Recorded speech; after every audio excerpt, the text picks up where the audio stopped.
Would you tell me, please, which way I ought to go from here? That depends a good deal on where you want to get to, said the cat. I don't much care where, said Alice.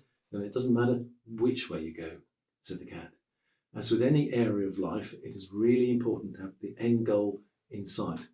In the case of an apprenticeship, it is the endpoint assessment. For level 2, this comprises an in-tray exercise and a structured interview. For level 3, it comprises a knowledge assessment, which is a multiple choice exam, and a professional discussion, which in future will be more like a structured interview. For level 4, it comprises a synoptic exam and a professional discussion or a written statement. An apprenticeship has to last as a minimum a year and a week, i.e. 372 days. We have a standard duration for each level varying from 13 months to 19 months.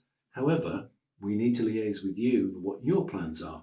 Do you want your apprentice to progress to the next level or another qualification by a set time? If so, by when?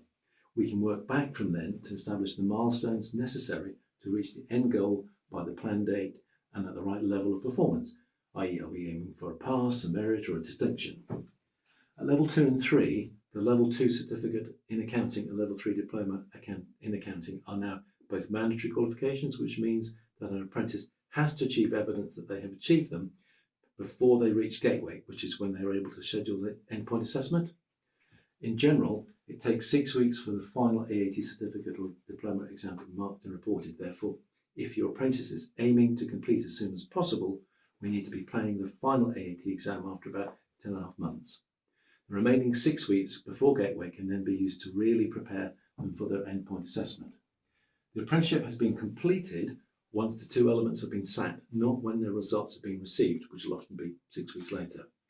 Therefore, it is possible to progress to the next apprenticeship level immediately once the EPA has been sat. This may or may not be the right thing to do for your apprentice, and we would want to discuss the pros and cons with you.